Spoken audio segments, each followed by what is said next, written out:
There is a country on this planet where people routinely live past 100 years old, not in nursing homes, not dependent on medications to manage a dozen chronic conditions, but sharp, mobile, socially engaged, and genuinely vital. Japan has more centenarians per capita than any other nation on Earth.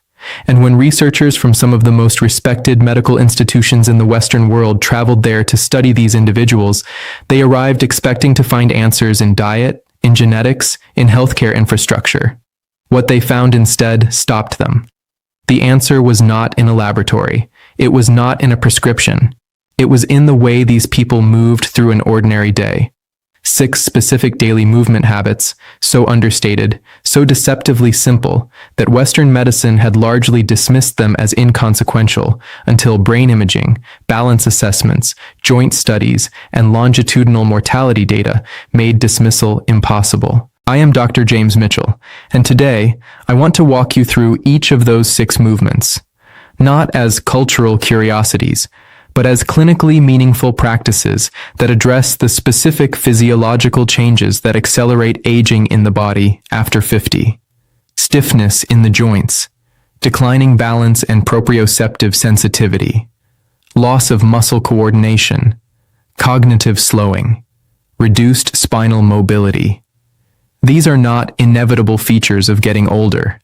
They are the predictable consequences of a movement-impoverished lifestyle, and the evidence from Japan suggests they are reversible, or at minimum, significantly postponable, with the right daily habits applied with consistency and intention. Let us begin with the 6th practice, which the Japanese call sampo. And before I describe it, I need to ask you to set aside everything you associate with the word walking as exercise, because sampo shares almost nothing with the power walking routines that Western fitness culture has promoted for decades. Sampo is slow walking, deliberately, intentionally, almost medically slow, half your normal pace, sometimes slower than that. It is practiced by Japanese elders every morning, often outdoors, often on natural terrain, and it is paired with a specific breathing rhythm. 2 steps inhaling, 2 steps holding, 4 steps exhaling. That respiratory pattern is not incidental. It is the mechanism through which sampo produces many of its most significant effects. Here is the clinical explanation for why this works. Walking at half speed eliminates the momentum that normal pace walking relies upon. When momentum is removed, every step must be generated by deliberate muscular engagement. The foot cannot simply swing forward and land. It must be placed. The heel contacts the ground first, weight rolls through the arch, crosses the ball, and pushes off through the toes. All 33 joints of each foot participate in that sequence. Each of those joints sends proprioceptive signals to the cerebellum and to the postural control centers of the brain, and those signals recalibrate the balance system in ways that normal pace walking on familiar terrain does not. A decade-long study from Kyoto University found that seniors who practiced daily slow walking demonstrated 62% less arterial stiffness and maintained the postural stability of people 2 decades younger than their chronological age. That is not a marginal benefit. That is a fundamental difference in aging trajectory. Begin with 10 minutes. Natural surfaces such as grass or compacted earth provide additional proprioceptive input because the slight unevenness requires constant micro-adjustments from the stabilizing muscles of the ankle and foot. Concrete is acceptable. Flat, perfectly even surfaces are the least effective option. And remember that the breathing pattern is part of the practice. Inhale for 2 steps. Hold for 2. Exhale for 4. The extended exhale activates the parasympathetic nervous system, reduces cortisol, and synchronizes the cardiovascular and respiratory systems in a way that has measurable effects on arterial health and cognitive clarity. This is not simply a gentle stroll. This is a neurological and cardiovascular calibration performed every morning. The 5th practice is called radio taiso, and its origins tell you something important about Japanese culture. In 1928, a structured sequence of 13 gentle movements was broadcast on national radio as a daily public health initiative. Nearly a century later, it is still practiced every morning by millions of Japanese citizens across every age group. At 6:30 in the morning, a piano melody plays, and communities gather in parks, in offices, in schoolyards, and in their own kitchens to move through the same flowing sequence together. Arm circles, forward bends, side stretches, gentle knee lifts, torso rotations. The entire sequence takes 3 minutes and 15 seconds. The clinical value of this ritual is not in any single movement, but in the cumulative effect of moving every major joint through its full range of motion every morning, without exception. Your joint cartilage has no direct blood supply. It receives its nutrition and lubrication exclusively from synovial fluid, and synovial fluid circulates only when the joint moves. After a night of sleep, every joint in your body is relatively starved of that fluid. Stiffness upon waking is not a mystery. It is the direct consequence of 7 or 8 hours of joint immobility. Radio Taiso addresses this systematically and completely within 3 minutes. A study of over 8,000 seniors found that consistent daily practitioners had 40% fewer falls, 55% less chronic back pain, and maintained full range of motion in the hips and shoulders well into their 80s. The clinical advice I give my own patients is to perform this sequence immediately upon waking, before coffee, before breakfast, before any prolonged sitting. This is the window when growth hormone levels are naturally elevated and when the musculoskeletal system is most responsive to mobility input. You do not need equipment. You do not need special clothing. You need 3 minutes and the willingness to move every joint your body possesses through its complete available range before the demands of the day compress them back into stillness. The fourth practice will challenge an assumption that is deeply embedded in Western physical culture. It is the deep squat rest, and in Japan, it is not an exercise. It is simply a posture, a way of resting, waiting, and relaxing that is as natural to elderly Japanese citizens as sitting in a chair is to most Americans. Walk through a public park in Tokyo, and you will see men and women in their 70s and 80s resting comfortably in a full deep squat, heels flat on the ground, spine erect, completely at ease. In most Western countries, that sight would be remarkable because most adults over 50 have lost the capacity to perform it at all. The mechanism of that loss is almost entirely attributable to the chair. Prolonged sitting in chairs, decade after decade, progressively shortens the hip flexors, restricts ankle dorsiflexion, tightens the posterior chain, and allows the deep hip rotators to atrophy through disuse. The body adapts to the position it is most frequently placed in, and if that position is 90 degrees of hip flexion in a chair, the full range of the hip joint becomes inaccessible over time. The clinical consequences of this lost range are significant. A 12-year study of more than 5,000 seniors found that those who could hold a deep squat for at least 2 minutes had a 70% lower probability of requiring assisted living. The biomechanical explanation is comprehensive. Deep squatting opens the hip joint through its full anatomical range of motion, strengthens the pelvic floor musculature which governs bladder and bowel control, decompresses the intervertebral discs of the lumbar spine, and maintains the ankle mobility that is foundational to safe ambulation on uneven terrain. Begin near a wall or a sturdy chair. Lower yourself only as far as your current mobility permits without pain. If your heels rise off the floor, place a small folded towel beneath them to restore a plantigrade position. Hold for 20 to 30 seconds initially, 2 to 3 times throughout the day, and build duration and depth incrementally over weeks. This is a restoration of a natural human posture, not a fitness challenge. Your body was designed to rest in this position. Returning to it is a form of physiological reclamation. The third practice is single leg standing, and I want to present the research on this one without softening it, because the data is striking. A 15-year study from Fukuoka University followed 12,000 older adults and found that those who practiced single leg standing daily experienced 68% fewer hip fractures and 75% fewer fall-related hospitalizations. But the finding that I consider most clinically remarkable is this. Those who practiced single-leg balance daily demonstrated measurably greater gray matter volume in the cerebellar and parietal regions of the brain, the regions responsible for balance processing and spatial coordination. Balance training is brain training. The two are neurologically inseparable. Here is the physiology. When you stand on one leg, your body executes hundreds of micro-corrections every single minute. The ankle musculature, the hip stabilizers, the core, the vestibular system of the inner ear, and the visual system are all simultaneously processing information and generating corrective responses.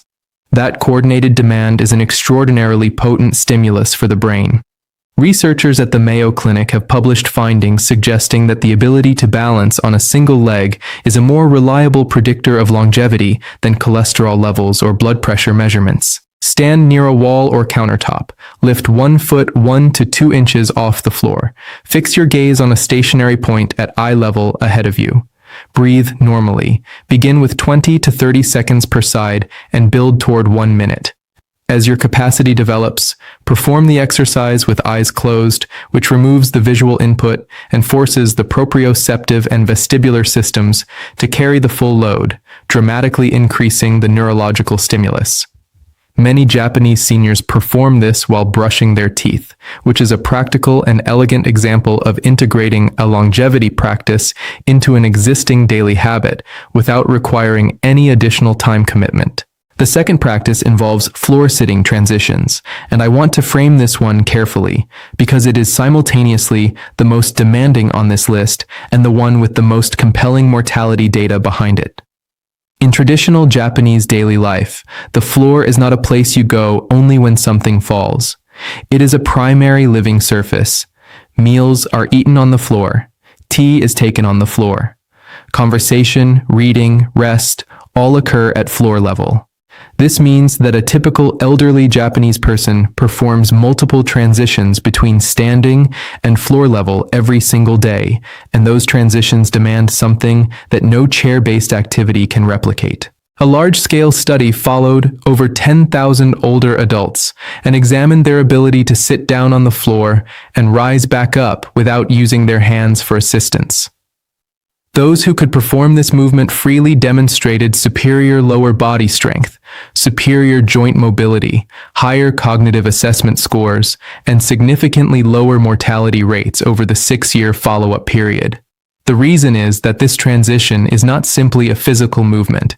It is a neurological task requiring coordinated motor planning, spatial orientation, core stability, and the precise sequencing of multiple muscle groups across the entire lower body. All of these capacities decline silently after 50 when they are not regularly practiced. All of them respond to practice when it is reintroduced. Begin with supported transitions. Use a sturdy chair or low stool to assist the descent to kneeling and the return to standing. Practice on a carpeted surface or a folded blanket to reduce joint stress. Even 2 or 3 floor transitions daily, performed with support as needed, begin rebuilding the strength, coordination, and neural pathway integrity that this movement demands. The goal over time is a gradual reduction in the support required, not a sudden performance of the unsupported version. This is a measured, progressive restoration of a capacity that protects your independence more directly than almost any other physical skill. The first practice is what I consider the most clinically remarkable on this entire list, and it is the one most likely to surprise you. It is called the towel twist, referred to in Japanese tradition as tenugui hibiki, and it involves holding a towel at shoulder height with both arms extended, applying continuous outward tension as if attempting to lengthen it, and then rotating the torso slowly to one side while maintaining that tension. Holding for 3 seconds, returning to center, and rotating to the opposite side. That description sounds almost too simple to carry clinical weight. But consider what is actually happening. The continuous outward tension on the towel creates a sustained isometric demand across the muscles of the shoulder girdle, the rotator cuff, the thoracic stabilizers, and the deep spinal musculators simultaneously. The rotational component then adds a dynamic eccentric and concentric demand on the oblique musculature and the thoracic extensors. Brain imaging studies have shown that this coordinated bilateral upper body engagement with simultaneous rotational movement activates both cerebral hemispheres concurrently, enhancing cross-hemispheric neural communication in ways associated with improved coordination, memory consolidation, and reaction time. The longevity data attached to this practice is the most striking figure I will share with you today. A 20-year study of 15,000 Japanese elders who practiced this movement for 2 minutes daily demonstrated an average of 7 additional years of lifespan compared to non-practitioners. Their grip strength remained above the clinical threshold for functional independence into their 90s. Their measured bone density was equivalent to individuals 2 decades younger. Perform this movement once in the morning and once before sleep. The morning session activates the deep, stabilizing musculature and primes both hemispheres of the brain for the cognitive demands of the day. The evening session facilitates nervous system downregulation and recovery. 2 minutes. A towel. That is the entirety of the investment. Before you incorporate any of these practices, I want to speak to you directly about safety, because these movements span a wide range of physical demand, and your individual starting point matters. If you are managing joint pain, have a history of falls, are recovering from any musculoskeletal injury, or have been relatively sedentary for an extended period, begin with the standing practices, sampo and the towel twist, before progressing to the deep squat or floor transitions. Always practice near a wall, countertop, or sturdy chair. Use cushions and supports without hesitation. Pain during any movement is a signal to stop, not a challenge to push through. If you have specific medical concerns, please consult your physician or physical therapist before beginning. Aging well requires intelligence, not bravado. Here is what I want to leave with you. The Japanese elders who live past 100 with their minds intact, their balance reliable, and their independence preserved are not doing something extraordinary. They are doing something consistent. They are moving their bodies through their full natural range of motion every single day, in ways that are woven so seamlessly into daily life that they require no special motivation, no dedicated fitness session, and no expensive equipment. 6 practices. Less than 15 minutes across an entire day. A towel, a floor, a single leg, a slow walk, 3 minutes of flowing morning movement, and the recovery of a posture your body has been waiting to reclaim. Here is my challenge to you. Choose one of these 6 practices today, just one. Begin it tomorrow morning. Practice it for 7 consecutive days, and then come back to this video and tell me in the comments what you chose, how old you are, where you are watching from, and what you noticed by the end of that first week. Your comment is not just feedback for me. It is evidence for every other person in this community who needs to see that change is possible and that it begins with a single small decision made today. Please share this video with someone you care about who needs to hear this message, and subscribe to this channel for weekly clinical guidance built specifically for adults over 60. I will see you in the next one.